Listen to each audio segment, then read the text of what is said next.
Tem que eu trouxe no relógio aqui, senão ia apertar uns minutos.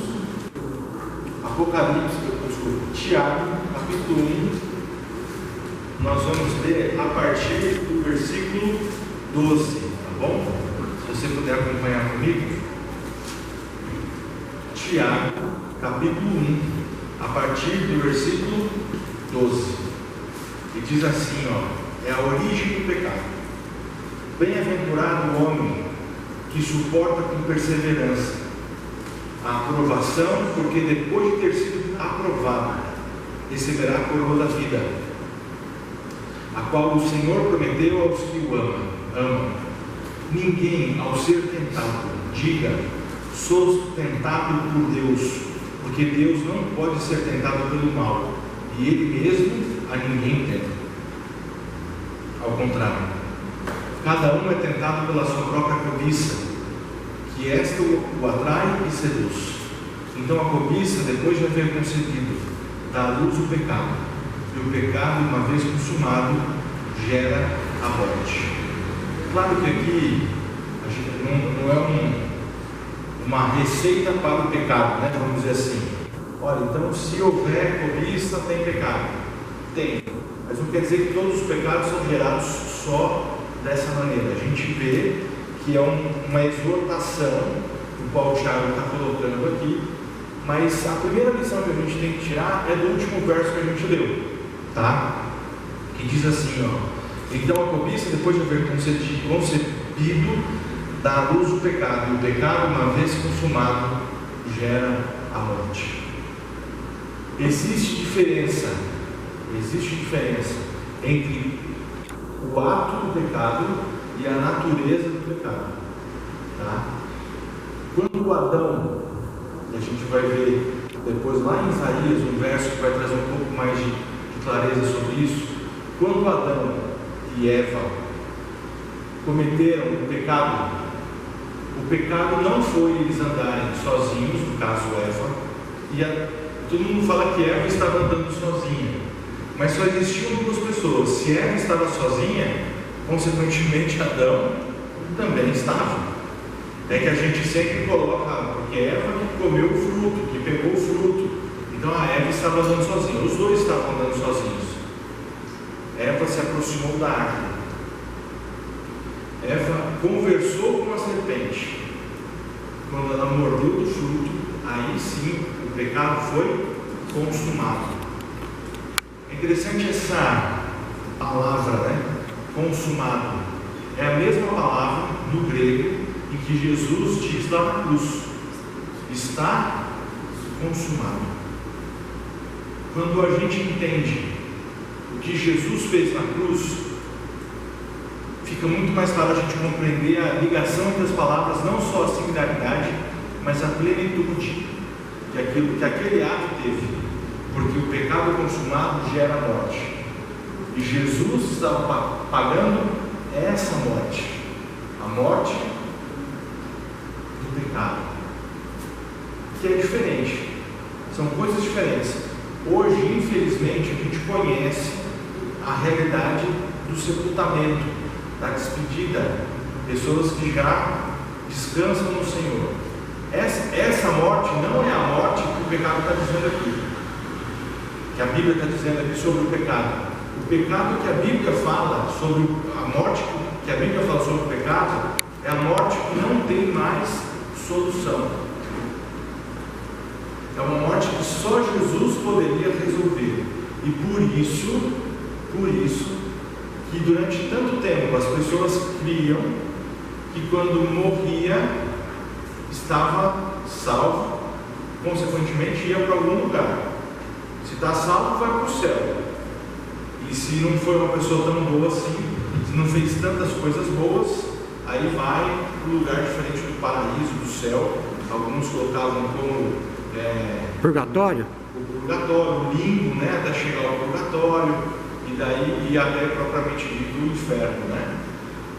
Esse conceito não é bíblico, esse conceito não existe na Bíblia, mas quando você entende que quando Jesus venceu a morte, ele não é a morte que nós conhecemos da sepultura, mas é a morte do pecado, é a morte que quando Cristo Jesus voltar, todos que já morreram vão É esse tipo de vitória que Jesus está falando. Seria muito bom que Jesus simplesmente tivesse dito assim: olha, todos aqueles que creem em mim serão salvos e não conhecerão a consequência do pecado. A consequência do pecado é uma só, é a morte. O caminho para o pecado, para a morte, é que é de dor, de pranto, de sofrimento.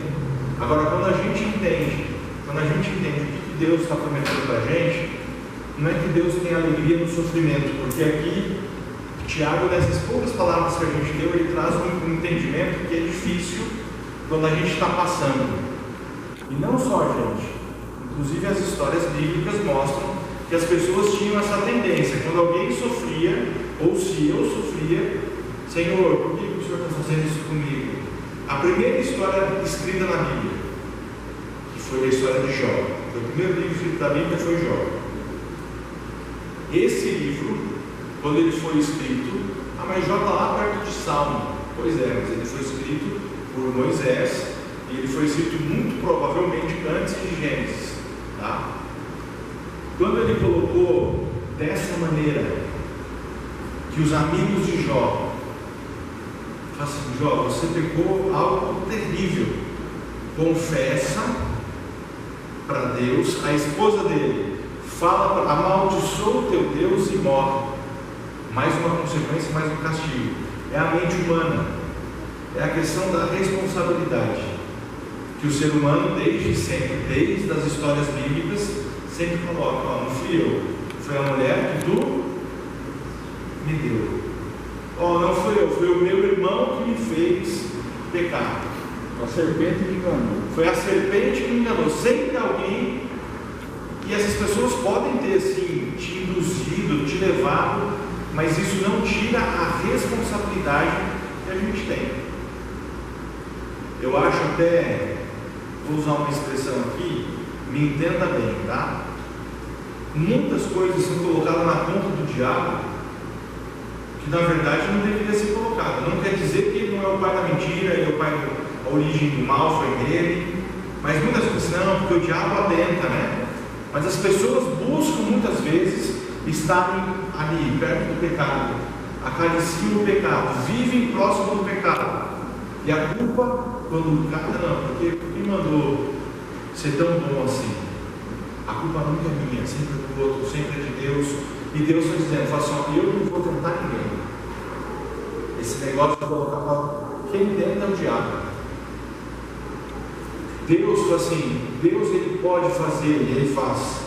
A gente teve até uma lição, talvez em 2008, chamada O Crisol. Não sei se vocês vão lembrar. Lembra dessa lição? Falando sobre o fogo, sobre o ourives, como a gente purificava, né, no fogo. Mas não quer dizer que Deus ele faça fogueira para jogar a gente lá dentro.